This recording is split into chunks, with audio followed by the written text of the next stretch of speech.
Lee Street, 227 and 300 West Lee Street. Next slide. The neighborhood was not yet racially segregated, although the city did enact a residential segregation ordinance in 1911. Next slide. Although they were working class, although Monroe Ward and Jackson Ward were working class, the Adamses emulated white Victorian American, white Victorian American lifestyle. Eldest son Joseph purchased a piano for his home. John Adams custom printed invitations for an 1871 evening soiree for his daughter Alice and future son-in-law James Patterson. In the summer of 1870, the Adams household consisted of John as worth $5,000 in real estate and personal property. That's $87,000 in today's dollars. His 42-year-old wife Octavia, who was a housewife, and their 3 children and a few other assorted relatives. Next slide.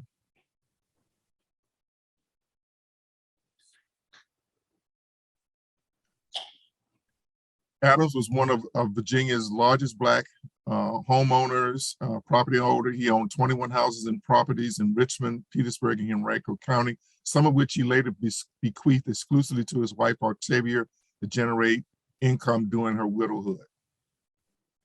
Next slide. Although the family appears in 19th century federal censuses, usually as mulattoes, details of his personal and professional life are somewhat obscure. Letters by him, apparently, if they ever existed, have apparently not survived. His earliest surviving signature appears on an 1842 promissory note signed with an X mark. Confusingly, 1850 and 1870 censuses suggested that he could not read or write, yet he signed his name in an 1858 contract with a Liddy Gray of Richmond to build a house for her. He also owned stock certificates and had fire and property insurance policies in Richmond, Virginia, companies such as the Richmond Fire Association, which insured his Lee Street home for $800. Next slide. His will totaled 12 numbered paragraphs and 4 ledger pages. At the time of his death, his property included houses on 2nd and 3rd and Marshall Streets in Richmond, 11 property lots, and cash for a total estate valued at $30,000. That's $600,000 in today's money. His only son was his executor. John Adams also bequeathed property to his sisters Josephine Ball and Mary Chapman, and to a cousin named Judah. Richmond and Petersburg were home for 55% of the state's free Black residents. And although he was a subscriber to the American Colonization Society, he and his family did not go to Liberia. They decided to remain in America. Next slide. The family supported Black-owned businesses. His eldest son, John Adams, for example, subscribed to the Richmond Planet. Joseph Adams and John Mitchell both served on the Richmond City Council together. When John Henry Adams, the second oldest son, and Letitia Bannister were married in 1895 in Danville, the Richmond Planet reported it as a major social event, along with his hopes that the couple would live long and prosper as they embarked on a Connecticut honeymoon. Next slide. Adams and his son served as officers of various Black benevolent fraternal organizations, including the National Colored Labor Union, the Daughters of the Holy Temple, and also Adams is listed with these and other organizations' accounts with the Richmond branch of the Freedmen's Savings Bank. His eldest daughter, Alice Patterson, was among them. And these bank records, these online bank records are an exceptional resource of Black family genealogical research. John Adams was highly regarded as a craftsman. The earliest surviving business document in his papers is a March 1842 document in which he was hired to build a house for a white Richmond carpenter named Gustavus Jarvis. There's an 1859 contract in which he was required to build a house for one Wesley Adams within the space of 3 months next, quote, in a good and workmanlike manner according to the best of his art and skill. Next slide. Renowned as the Adams family of builders, they donated land and helped build Ebenezer Baptist Church in 1858, which is now in the Jackson Ward Historic District. There's some passing mention of Adams in enslaved memoirs. Prince George County ex-slave Peter Randolph, who visited the city during Reconstruction, noted, quote, "On my arrival in Richmond, I was carried to the home of Mr. John Adams, who had cognizance of my coming. He was one of the most prominent colored men in the city, having been a freeman before the war and was in fair circumstances," unquote. There are at least two contemporary newspaper mentions of Adams, his Richmond Whig obituary, and a curious incident in the Daily Richmond Examiner. Long story short, apparently Adams owned a slave woman who, at her death, he sold some clothes she had taken in from Washington, belonged to a Confederate soldier named Gerard, who wound up suing Adams in local court. Adams was able to hire a white law firm to defend him and get him off the charges. However, the judge strongly suggested that he reimburse the Confederate soldier anyway. Free Blacks in the Confederate South certainly lived in precarious times.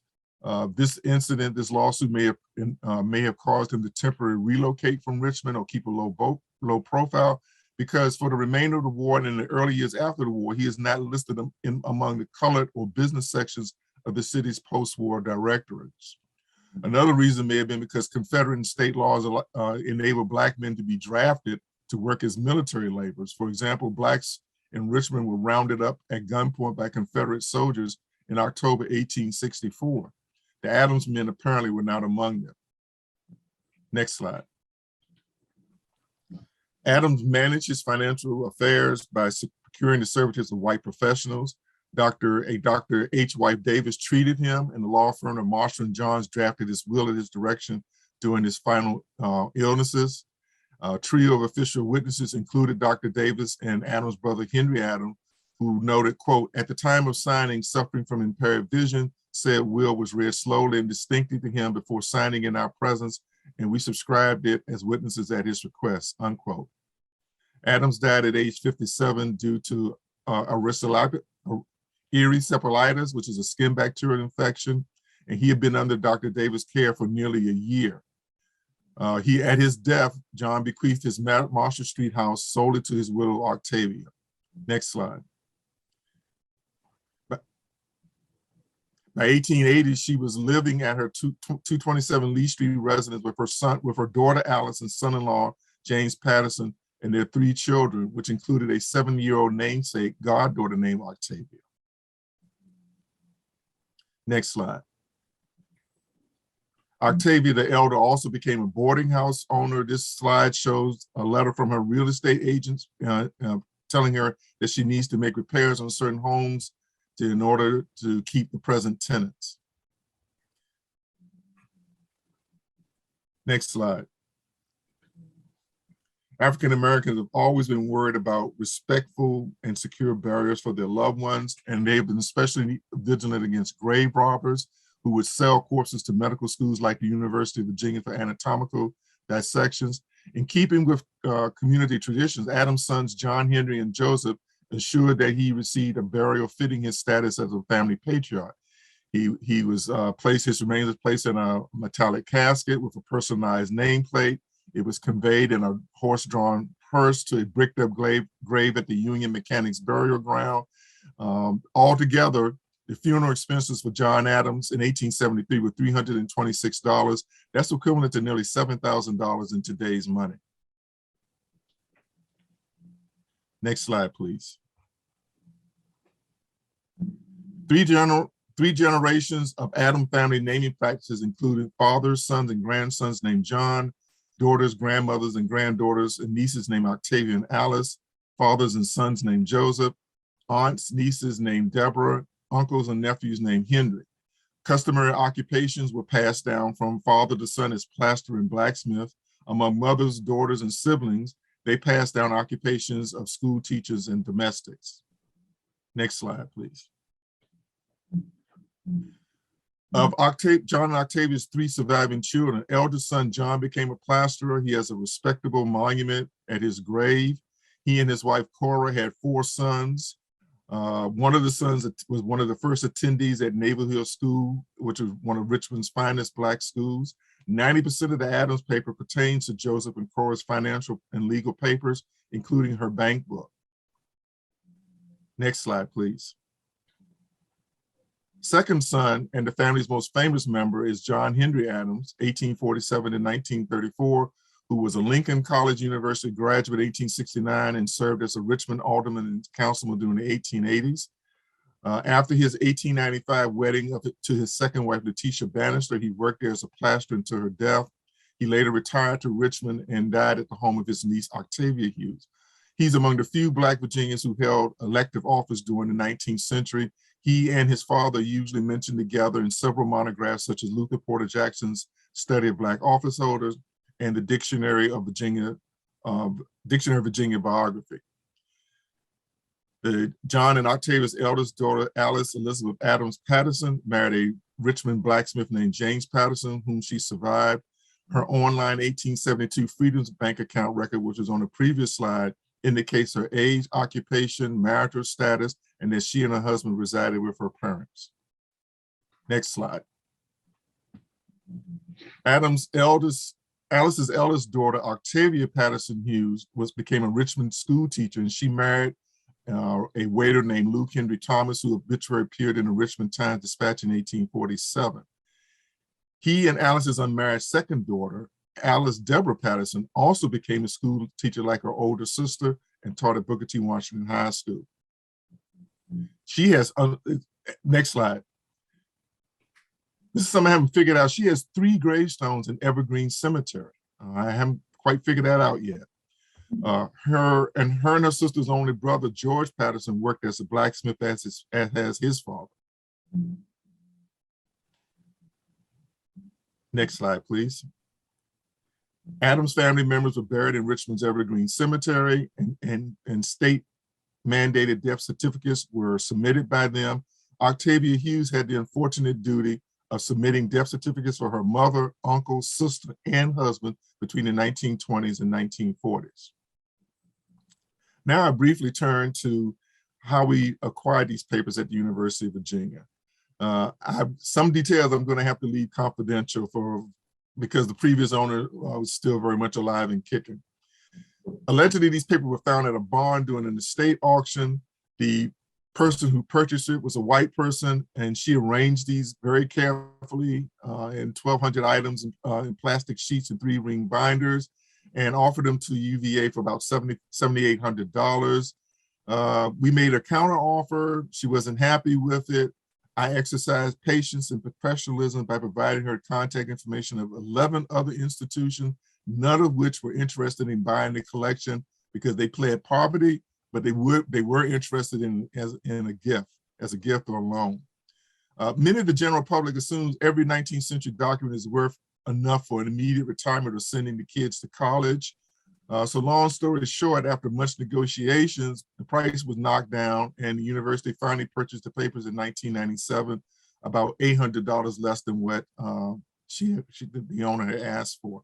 And here, let me state for the record that the University of Virginia does not use public funds to purchase manuscript collections or artifacts. We use private endowment money for that purpose. Next slide, please. I researched and organized and prepared a finding aid for the collection. It consists of 1,200 items and 13 folders in one box. The collection has been digitally scanned. There are miscellaneous items pertaining to other free Black and white Richmonders in the collection, but most of the collection pertains to John Adams, his widow, and their son, Joseph Adams and Cora Ann.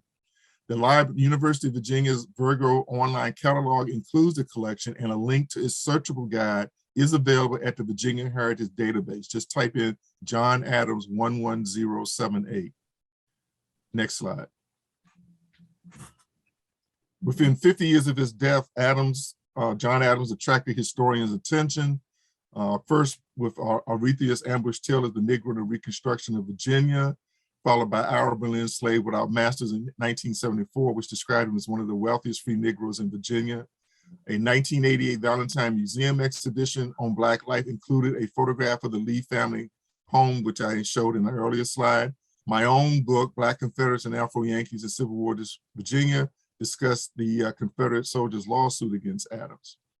Luther Porter Jackson's pioneering free Negro labor and property holding in Virginia includes several footnote mentions of Adams as a well-to-do plasterer, Richmond's leading Black property owner, and a financial supporter of Ebenezer Baptist Church. Adams is also briefly mentioned in biographical mentions of his son in Jackson's Negro office holders in Virginia, the Dictionary of Virginia Biography, and the Encyclopedia of Virginia.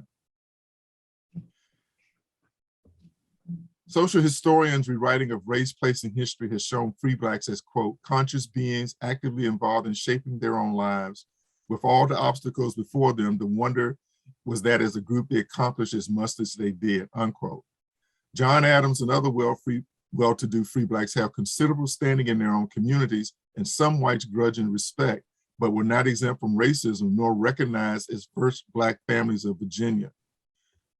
In keeping with this panel's sub-themes, the Adamses embodied freedom, and in other words, free Blacks had the most to gain or lose during the age of slavery, ingenuity as self-employed skilled laborers who acquire property, and legacy as long-standing Richmond, Jackson Ward, Lee Street residents who maintain kinship, professional, and civic networks. These documents are historically significant because relatively few sizable 19th century African-American family collections have survived. For half a century, from 1943 to 1994, the Adams papers were a lost cultural treasure. Someone believed it important to preserve them, and we are better for it.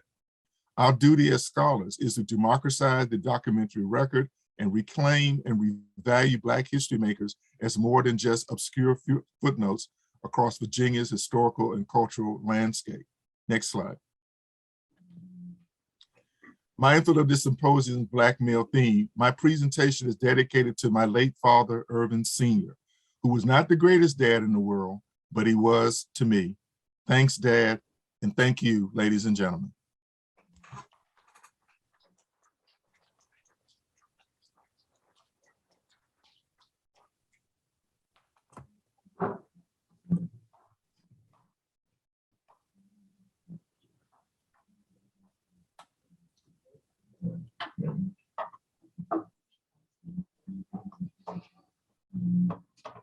Thank goodness that's done.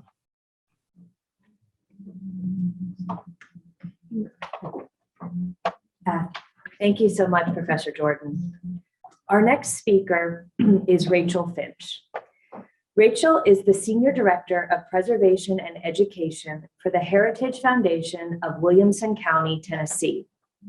Finch holds an MA in Public History with emphasis in historic preservation, cultural resource management, and administration of historical organizations from Middle Tennessee State University, and a BA in History and Political Science from Metropolitan State University in Denver, Colorado.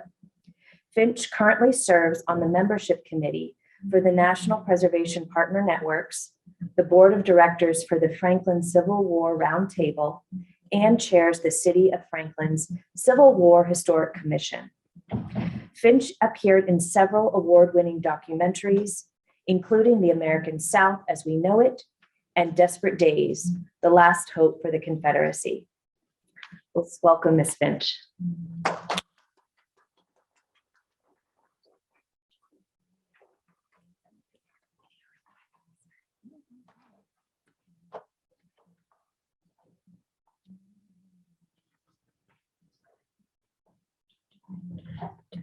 You can click where you can.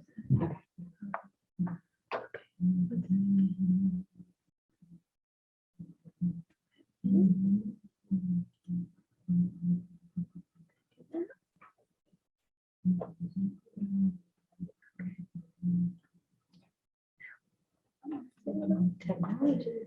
Yeah. Okay. And you want to try? Okay. Oh no, just click. Yep. Okay. And then back. Okay, I think we got it. Well, good morning, everyone. And my name is Rachel Finch. I'm the director of the Heritage Foundation Preservation, Education, and Advocacy team. And so I'm delighted to be here in person. I think I'm our only presenter who is in person. So this is unique. I have not been in a conference since 2019, so to be in a room seeing faces is quite wonderful. So thank you for this honor to be here. In an interview for the Fisk Slave Narratives in the 1920s, veteran Freeman Thomas recalled his military service. Quote, "This was the biggest thing that ever happened in my life. I felt like a man with a uniform on and a gun in my hand."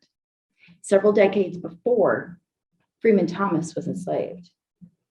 But until recent years, his story was just a silent voice. In 1860, Williamson County's enslaved population comprised more than 50% of its population. Powerfully positioned in politics and commerce while firmly supporting slavery and eventually secession, the county prepared for war. Men enlisted for the Confederate Army and marched to the battlefields. Women promoted the war effort. And enslaved persons seized their opportunity for that day of jubilee as federal occupation took hold in Williamson County by early 1863. They were called the United States Colored Troops. Nearly 200,000 Black men served in the USET, eventually comprising 10% of the US Army.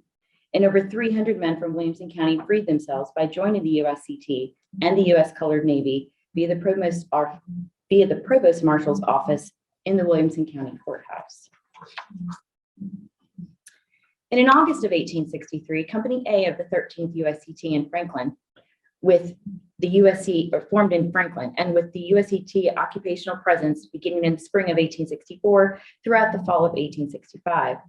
The 17th USET organized in Nashville in December of 1863, with men from Williamson County guarding the railroads in Franklin and the surrounding cities of Murfreesboro, Hollingsworth, Gallatin, Lighter Bend, Lebanon, and as far south as Stevenson, Alabama. In March of 1864, Franklin resident and Confederate supporter Moscow Carter wrote to his brother Todd, who was a prisoner at Fort Johnson, about the activity at Fort Granger, which was located on the hill just above the town. Quote, "We have for the first time during the federal occupancy of this town a corps of N soldiers, or as I heard a soldier call them the other day, smoked Yankees." I'm going to control the PowerPoint now. Which slide do you need here? Maybe on number 4. Thank you. Quartered in this vicinity. I think there is but a company yet. I understand it will be increased to a regiment. Among the citizens, there is general feeling of disgust, and so far as I can understand men's feelings, the officer and soldiers of the garrison are not a little chagrined at their presence. Many USET from Williamson County, Tennessee, found themselves frequently confronting their past. Once again, Freeman Thomas spoke at length during his interview upon returning to see his former enslaver, Mrs. Pamela Carruthers, following the Battle of Nashville in December 1864. Quote, "I went to see my mistress on my furlough, and she was glad to see me. She said, 'You remember when you were sick and I had to bring you to the house and nurse you?' And I told her, 'Well, yes, I remember.' And she said, 'And now you are fighting me.' And I said, 'No, ma'am, I ain't fighting you. I'm fighting to be free.'" Next slide, please. Like Freeman Thomas, many of these men fought at the Battle of Johnsonville in November of 1864, the Battle of Nashville, December 15 and 16 of 1864, and the Third Battle of Franklin, which took place on December 17th of 1864. But the realities of the Battle of Franklin, November 30th, 1864, that accounted for roughly 10,000 men from both sides, wounded, captured, missing, or dead, left lasting remembers on a war-torn southern landscape, blood stains in townspeople's homes, and fields containing shallow graves. And as a result, the Army of Tennessee's campaign through Middle Tennessee became the overarching single narrative, perpetuated for decades as the only story that ever mattered about the Civil War in Franklin or Williamson County. Defeat of a Confederate army, the economic and social loss of slavery, and strained relations in the post-war era compelled the next generation to remember what they deemed was necessary to support their collective memory. Unsurprisingly, the courageous and victorious acts of those who served in the USET and their stories were not a part of it. Next image. Before the Civil War, the Franklin's public square served as a location where enslaved men and women and children were regularly sold as property. But emancipation grew new social relationships and new material contexts that redefined Franklin. Given the distinctive patterns of antebellum race relations, Franklin society developed in new directions after the Civil War. The Federal Freedmen's Bureau set up an office on the square, helping to monitor and negotiation new contracts between newly freed men and women and landowners in the county, many of whom were former enslavers. Next slide. While African Americans seized the moment to build their own communities, establishing churches, schools, and cemeteries, several Black men who served to the state convention in 1866 reported harassment against Black women, as well as a Black man killed by a white man, to the Freedmen's Bureau. The bitter truth of Franklin and Williamson County's post-war history was racial violence. Architectural historian Lisa Tolbert states, quote, "Racial violence was so pervasive as to be one of the distinguishing features of the post-emancipation landscape," unquote. But heroic stories of the Civil War, particularly Franklin's Confederate past and the valor of its soldiers, effectively erased memories of armed conflict in Franklin's public square and its main street. Next slide. Known colloquially as the Franklin Race Riot of July 6, 1867, it was long purported this event escalated due to rising tensions following speeches by candidates for the state legislature. However, a scrutinized examination of court records, inquests, first-hand accounts, and mapping demonstrates this quote-unquote riot was actually an ambush by the Ku Klux Klan, who were strategically positioned towards the parading Black and white members of Franklin's Union League in second-story windows around the square and courthouse, firing on the men as they entered the square, marching for voting rights. Many of those seriously injured were shot multiple times from behind, and one former Confederate was killed. This act of violence triggered federal troops to march into Franklin to investigate and maintain the peace. Soon afterward, Reverend Edwin H. Freeman, an African-American minister from Connecticut and a member of the American Missionary Association and teacher at the Franklin Freedmen's Bureau School, was threatened, his son shot, and seriously wounded. During these tense years,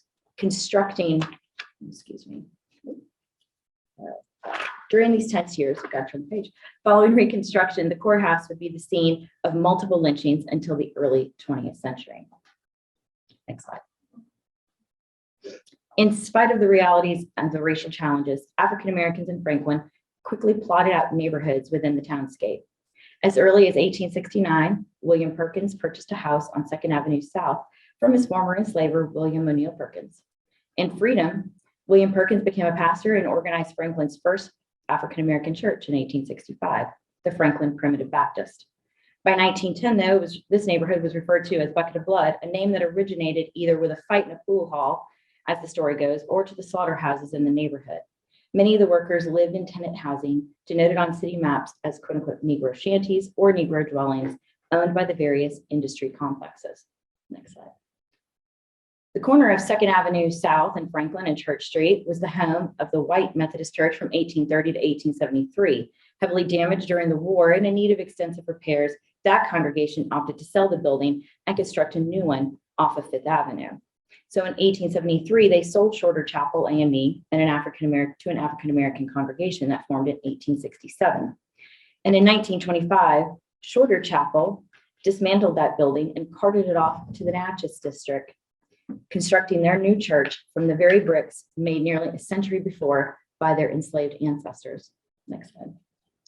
As African Americans gained purchasing power, Harvey Mclemore, a former enslaved man of Judge W.S. Mclemore, bought 4 acres and built a home at the corner of Glass Street in the Hard Bargain neighborhood, just north of downtown Franklin in 1880.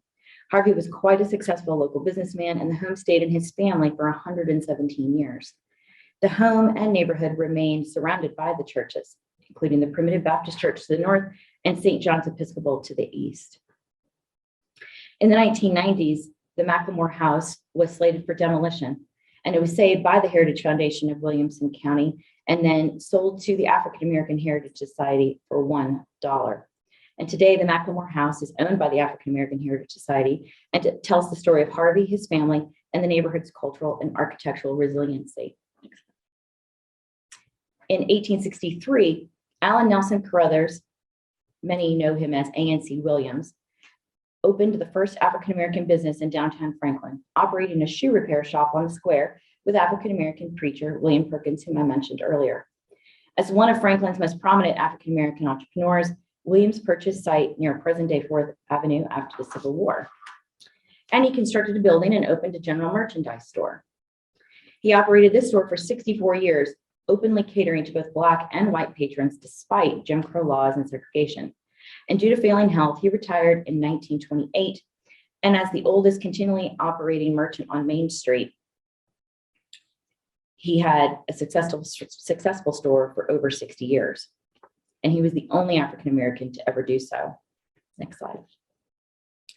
Belltown along Columbia Avenue, Cummins, and Evans Street has several Black businesses, including a grocery store and hotel, churches, and a lodge of Black Freemasons. A historic marker in the Cummins Street Church of Christ parking lot stands as a testament to the neighborhood and church founder, A.N.C. Williams. Today, several panels, though, on the exterior of the auto zone that sits within what was once Belltown outline the fascinating histories of several of Franklin's most prominent African-American residents, including John Watt Reddick, a former railroad clerk and leader of the local Mosaic Templars of American chapter. Next slide. As early as the 1870s, the Natchez Street community demonstrated the fortitude, faith, and commitment of African Americans in Franklin. Prominent entrepreneurs, doctors, lawyers, and educators lived and worked in this self-contained community. Although many of the buildings no longer stand, several 20th century Natchez Street industries, including the American Syrup and Preserves Company, South Hall Brothers Lumber, Planning, and Woodworking Mill, once were very prominent in that area. The Franklin Training School, also the first Rosenwald school built in Williamson County, expanded as Natchez High School. Residents and students took great pride in their sports teams, their band, and their administration. But with integration policies taking hold in 1964, the last graduating class was 1967 and the school closed. Next slide. Outside of the Natchez district, running along the edge of the Franklin Training School between modern-day Strahl and Granbury Streets in Franklin and bordering Carter Street was once an active saw and lumber yard known as Beasleytown. W.J. Beasley, a local industrialist, built a village around the perimeter of the mill in 1899. In 1938, a young Peabody College student visiting Franklin wrote of the Black neighborhood within Beasleytown, quote, "A large percent of the land within the city limits is included in the several Negro residential limits. Most of the houses are all of the boxed up type, and they're all in a tragic state of dilapidation. Granbury Street forms part of the boundary of the city limits. Some of the best Negro homes are located here. On the countryside of the street, a row of neat new homes has been recently built. They are electrically lighted. They do not have running water in them. If zoning law exists, its observance is quite lax. At several places, Negroes are gradually occupying houses next door to those occupied by white people. Sometimes their dwellings are in need of repair, located in older white residential sections. The original owners have moved from the town, died, or moved into more desirable sections. Building restrictions as to this type of those that may be erected and restrictions regarding the race of the occupants would help to make some sort of Franklin's residential districts less mixed in character," unquote. The discriminatory practices and views against African Americans, though, would not end until the passing of the Fair Housing Act of the 1960s. And today, the only remnants of Beasleytown is Beasley's original home, located at the corner of Columbia Pike and Granbury Street within the county library, sitting directly south. Next slide. Building community also included the purchase of land for a cemetery in Franklin. Named Toussaint Louverture, this cemetery is located on a hill north of downtown. Originally purchased in 1884 by African Americans Henry Walker, G.W. Randolph, Joseph Leach, Tobias Waters, G.W. Cantor, George Johnson, Charles Johnson, and Henry Ewing for $400, these men defined independence by forming a corporation to purchase the 4 acres of land for an African American cemetery. Within its stone walls lies formerly enslaved men, women, and children, veterans of the United States Colored Troops, including Freeman Thomas, John Dubuisson, and Peter Radcliffe, as well as prominent landowners, business owners, and clergy. While the stories of Franklin's Black citizens, particularly those who served in the United States Colored Troops or as leaders in their communities in Franklin and Williamson County, highlight their significant contributions, the realities of the war are as real today as they were in 1865. Reconstruction, the unfinished revolution, brilliantly challenges us to truly understand what the war was about, how it shaped the post-war years, how it initially succeeded, and how it ultimately failed. Acclaimed American historian Eric Foner stated that the war and, quote, "Reconstruction is a part of our lives even today. issues that agitate American politics, who is an American citizen and what rights come along with citizenship, the relative powers of the national government and the states, affirmative action, the relationship between political and economic democracy, the proper response to terrorism, are Reconstruction questions. Reconstruction is embedded in our judicial processes. Every session of the Supreme Court adjudicates issues arising from the 14th Amendment and the civil rights legislation of Reconstruction, unquote. So we must look beyond battlefields and find the stories of deep wounds, fertile hopes, and unrealized potential to transcend our ideals of memorializations to the facts. Franklin and Williamson County act as a brilliant case study. Next slide. More than 150 years removed from the Civil War, the United States colored troops were recently honored in October of 2019 with 4 markers depicting slavery, the race riot, Reconstruction, and Williamson County's United States colored troops that were all unveiled within the public square in Franklin. Pastor Chris Williamson of Strong Tower Bible Church stood on the historic courthouse steps in the shadow of the Confederate monument that still stands today that was just feet away from him. Quote, "Reconciliation doesn't arrive without truth," he said. "I stand here today to tell you Franklin is telling the fuller story. Today is a day of redemption. This is why it's only right for there to be these markers, and next a statue in equal nobility to the Confederate monument," unquote. 2 years later, October 22nd of 2021, the USCT were finally recognized with a bronze statue commemorating their service. Years in the making, since the horrific events of Charlottesville in 2017, this effort has been applauded and championed by residents, historic organizations, churches, and city leaders of Franklin. The United States colored troops included men, obviously, from Franklin and Williamson County, as well as all over the country, particularly the South, who fought for their freedom even when they were not recognized yet as citizens of the United States.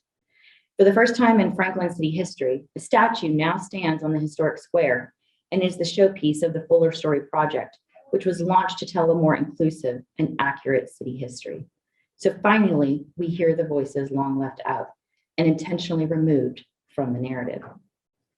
The USCT statue, quote, "stands close to eye level so people may look into his eyes and see his wisdom," unquote, said Pastor Chris Williamson. Williamson is one of the leaders of the Fuller Story Project, along with pastors Hewitt Sawyers and Kevin Riggs and historian Eric Jacobson. For many years in Franklin, the square has long been the center of the community where everyone gathered, shopped, ate, and enjoyed the city. But for most of the city's history, that was only guaranteed for white residents. Black residents were forced to use separate water fountains and bathrooms and were forced to get their food at the back of restaurants rather than the front of the house. Many Black residents of Franklin have even recently stated that Franklin's public square until now and its main street were never considered a place for them. Next slide. My good friend and colleague, Gary Burke, a USCT reenactor, has long championed the stories of the soldiers, but he too knows more recognition of the African-American experience during the Civil War must be done. When asked how he felt upon seeing the USCT statue in Franklin, he said, quote, "This is a start, but there should be more education around the subject, especially taught in schools and taught in museums about this rich history," he said. Quote, "It's a long overdue recognition of the original freedom fighters who fought to solidify their freedoms," unquote. So to Gary's point and the theme of this panel, preserving places and stories takes all of us: historic sites, museums, preservation and cultural institutions, governments, and our whole community to address issues and the legacies tied to our history, contextually, which occur outside of our walls. And as we bind our relational and racial gaps within our collective past, we give ourselves the redemptive edge for reconciliation and remembrance on our cultural landscapes with ongoing scholarship, serving as a catalyst for making informed decisions and providing healing and resolution today and for future generations. Thank you.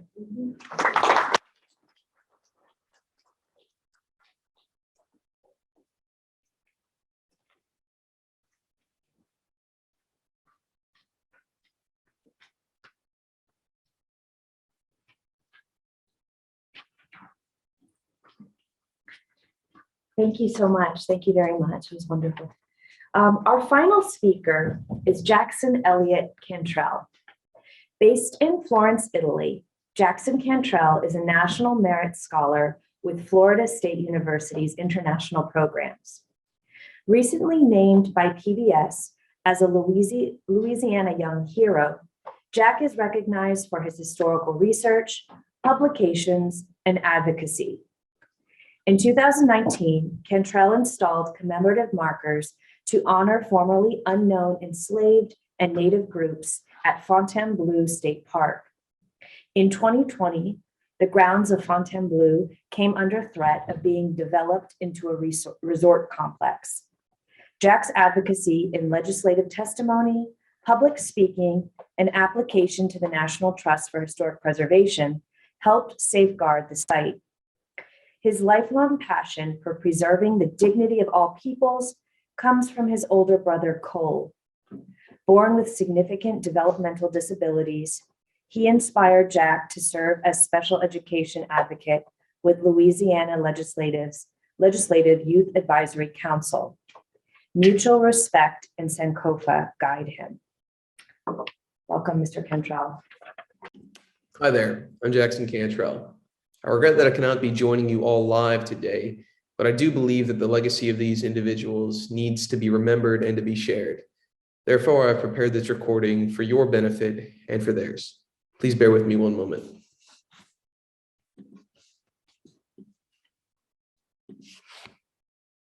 Hello, everyone. I'd like to express my gratitude at having the opportunity to present this truly unique story set in the outskirts of New Orleans in the mid-1800s. And although I do indeed know each person from the Fontainebleau plantation by name, there are no photos or sketches of these individuals on record. I have included, however, images of others who lived in the same time period. They are not substitutes or stand-ins, but they did have parallel experiences, and I regard them all with due respect. Before we begin, this is sort of an agenda, if you will. I'd like to start with historical context. What was going on in Louisiana and the wider world had a direct impact on the men of Fontainebleau. They were affected by building booms, global health, economic disasters, as well as Louisiana law. From there, we'll talk about the work at the Fontainebleau plantation, as well as we'll discuss certain free people of color before finishing out. I do thank all of you for your interest in these individuals whose stories before 2019 were almost exclusively unknown. The men and their families lived from 1829 to 1862 at a place that was very different from others of the time. Here are their names. Those shown in red, blue, or gold are people who have additional interesting details, some of whom I'll mention today. I'd like to start with some local geography. On this 1848 map by La Tourette, please notice all the plantations along the Mississippi River. Transporting timber, indigo, sugar, rice, and cotton to New Orleans was simple and profitable for slaveholders and their backers. In 1840, the city was the fourth largest port in the world and a major center for trade. Lake Pontchartrain, as you can see, is just north of the city. And on its far shore are blue and red stars from my hometown of Mandeville and the Fontainebleau plantation, now a state park. Arriving there in the 1800s would involve a 2.5-hour trip by steamboat or 9 hours by delivery schooner. These sites were founded by Bernard de Marigny de Mandeville. He owned 3 older properties on the South Shore too. Those may be where many of Fontainebleau's families came from. It's the blue star adjacent to New Orleans where our story begins. Please notice the blue dashed line, a canal that connects that star to the lake. It was built 100 years before this map was drawn. Here is that canal. It and the surrounding land were originally the property of shipbuilder Claude de Brule. The canal was built in 1748 by West African men who were enslaved by de Brule. They surveyed, designed, and excavated all 5 miles of it. This canal captured powerful currents off the Mississippi River, and not only did this power a large sawmill, but it connected the river and the lake. The year that this map was drawn, 1798, the heirs of Claude de Brule sold the property to Pierre Philippe de Marigny, excuse me. Other than the Jesuit plantations upstream, Cypress swamps were all that existed outside the fortified town. This map was about to change dramatically. So too were the lives of enslaved men. The new owner, Pierre Philippe de Marigny, owned the canal and property marked here in yellow for only 2 years. He died suddenly in 1800, passing it to his 15-year-old son, Bernard. When Bernard turned 20, he had the enslaved workers clear and subdivide the land. He then made a fortune selling those lots, and he named the subdivision the Faubourg Marigny, which is what it's still called today. Marigny then instructed his enslaved workers to deepen, widen, and reinforce the old sawmill canal. By doing so, cargo ships could travel between the river and Lake Pontchartrain. This was incredibly important for trade. And by 1832, it also held the tracks for the first railroad in the region. As a side note, one of the train's first passengers was likely a 23-year-old tourist from Illinois. He was visiting New Orleans that season and would soon run for office, advocating for Western railroads. That 23-year-old was none other than Abraham Lincoln. So, with the success of the Faubourg Marigny development, it's no wonder that Marigny later bought land on the North Shore for another real estate venture. First, he acquired a massive cattle ranch that would soon become Fontainebleau. It's marked red here. Next, he bought land to create the new town that would become Mandeville. On New Year's Day of 1834, he began advertising property sales. Many already know of the three most important things in real estate, those being location, location, and location. But the fourth attribute, lesser known, is timing. And for Bernard, timing could not have been better. Only 2 months before the lots were advertised, a second wave of the infamous cholera pandemic hit New Orleans. As we all know, pandemic outbreaks come in surges. And when New Orleans' second peak hit in late October 1833, 1 person out of every 10 fell dead. New canals that were being excavated were suddenly needed for mass graves. The enslaved, free people of color, and whites were dying in droves. Those with poor living conditions, of course, suffered the worst. New Orleanians were desperate to escape the contagion, and Mandeville, to them, seemed like a sanctuary. When sales opened, Bernard made today's equivalent of $3 million in just the first 3 days. Through him, new owners could also hire craftsmen to build their homes. It was one-stop shopping. He arranged the services of master carpenters, brick masons, and artisans. Wheelwrights, coopers, and blacksmiths were ready for quick hire. Sam, a fresco artist, could paint your fireplace mantle to look like expensive marble. Antoine, the French-trained pastry chef, might create fancy confections for special events. Ned Cordonnier made beautiful boots. Marigny also owned the Foray, a cargo schooner that delivered the homeowners' furniture from New Orleans. The Foray also brought in cases of French wine, Italian olive oil, fine china, coffee, and Cuban rum. The talented workforce necessary for all this, of course, was the enslaved men of Fontainebleau. Here are a few houses that they built. Now, just as he did in the Faubourg Marigny, Bernard marketed to both whites and free people of color. The house on the upper right was built on one of the many investment parcels owned by Athalie Drouillard. She was a free woman of color from New Orleans. At the time, 20% of the New Orleans population was made up of free people of color. Many, like Bernard's half-sister Eulalie de Mandeville, were incredibly wealthy. Eulalie was born enslaved but was freed at age 5 and raised by their affluent grandmother. She became a highly successful businesswoman with an estate estimated at $5 million in today's dollars. Athalie and Eulalie were not alone in success. In 1840, the property holdings of New Orleans free people of color amounted to $79 million in today's dollars. Some were merchants and craftsmen, while others were extremely prominent. Well educated, they sent their children to study abroad. They supported the arts, the Catholic Church, debutante balls, and benevolent societies. Louisiana's French Code Noir, adopted in 1685, gave these individuals similar legal rights to whites, with 3 exceptions. They could not vote, hold public office, or legally marry a white person. Louisiana's laws also allowed that if the slaveholder agreed, an enslaved person could purchase his freedom, or that of his family members. When they were hired out for services, the enslaved were often permitted to keep a portion of their earnings. Family men knew to buy the freedom of one's wife or daughters first. But why? Children of free women were themselves free, and the babies of enslaved women were born as slaves, even if their fathers were free. Here are where some of the enslaved families lived.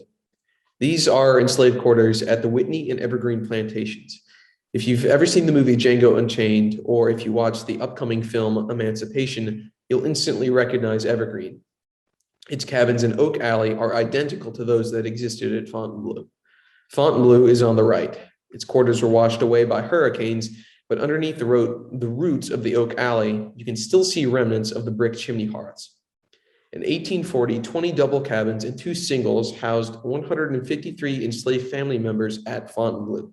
They built and operated a self-sustaining village and hospital, a transportation center for ships, and an industrial complex. This is Fontainebleau today. Using information from 2 archaeological surveys, the brick building foundations are shown in red and blue. Notice the former quarters in blue. They were in 2 rows under the Alley of Oaks. The industrial park for bricks, lumber, and sugar is in red on the very far right. They built the complex almost a mile from the lake to avoid flooding from storm surges. They designed a canal as a transport route for barges. And at the industrial center, the barges were loaded with products, and then teams of oxen, would pull the barges down the canal to a wharf. There, the items were then loaded onto the schooner Faray for delivery. Next to the loading docks was a small warehouse. The Faray was loaded here, as were ships from other North Shore manufacturers. It was a marine trade hub. Passengers from the steamship Black Hawk arrived twice a week on a separate pier. At 4,800 acres, Fontainebleau was a massive undertaking. But who managed this extensive enterprise? This is a printout of what I have called the lost 1840 census. The original, of course, was handwritten. Misfiled for over a century, I stumbled onto it in 2018. Until then, park officials had no idea of the huge population of enslaved individuals held there. Of the 153 people living in bondage at Fontainebleau, 57 were children under the age of 10. And in Louisiana, a 10-year-old's birthday was a major event. From that day forward, the child could be legally sold away from his or her mother, but in other states, that age was 5. This particular census was highly unusual because it specified sugar makers, manufacturers, and mariners. In letters of the time, plantation owners remarked upon the unusual fact that there were only 3 freemen at Fontainebleau. The enslaved were the site's primary operators. Here is Fontainebleau's industrial complex, shown on the upper right. Today, only its brick chimneys and a few walls still stand. From old letters, we know that the enterprise was entirely unique in its design and its operation. Everything was interconnected to a massive state-of-the-art steam engine. It powered 2 sugar presses and conveyor belts, plus the sawmill. Also interconnected were clay mixers. This partly automated brick making and made it Fontainebleau's most profitable endeavor.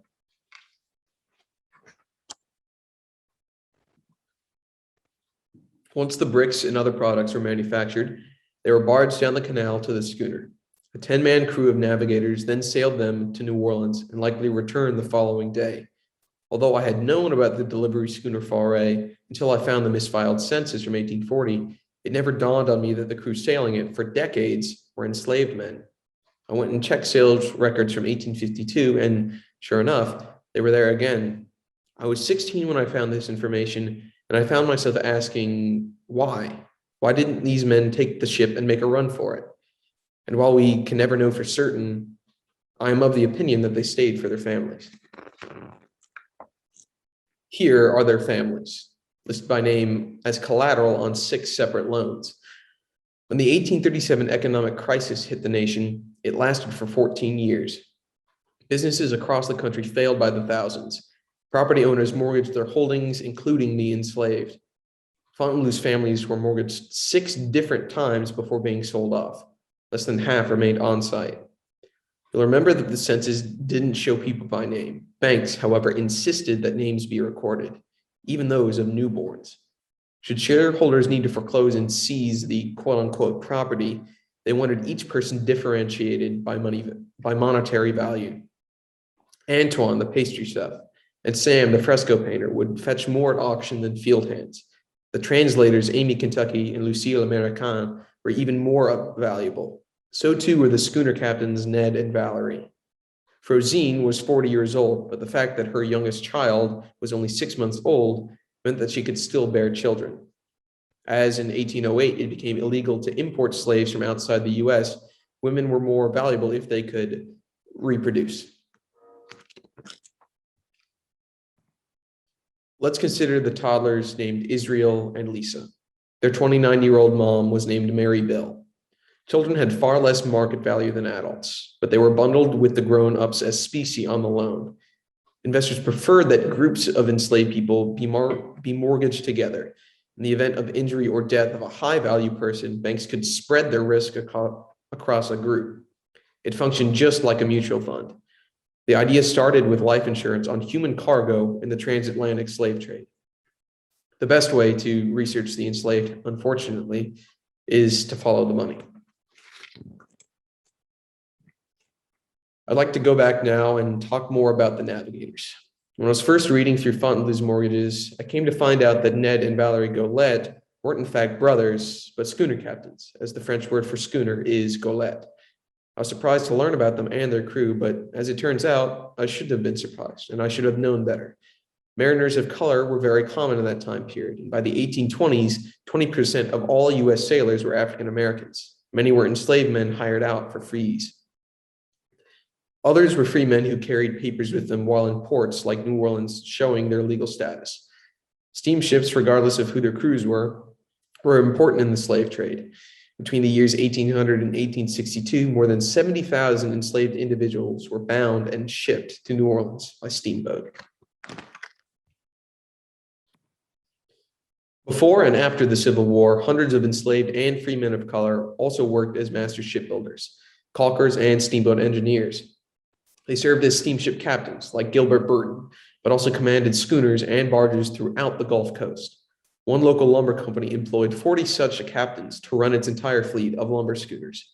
There was also an oyster company based just 20 miles from Fontainebleau. Its owners, captains, and crews were African American. The name of the company was Fountain Oysters. The similar names to Fontainebleau made me wonder if they had come from Fontainebleau, but I simply do not know. Finally, if you'll indulge me, I have one last slide about others whose stories I didn't know until recently. In the interest of time, I'll only mention one man who lived 7 miles from Fontainebleau. Notice the old courthouse in the lower right. Philip Bruxton, his wife Jenny, and their 2 young daughters were brought to the area in the early 1800s. The family of 4 was enslaved. As I mentioned earlier, Louisiana laws, with the permission of the land and slave owner, allowed enslaved individuals to earn money and purchase their freedom. Philip purchased Jenny, his wife's freedom, before his own, and by doing so, their youngest child, a baby boy, was born as a free man, while his father, Philip, was still enslaved. This is the courthouse where their papers were filed.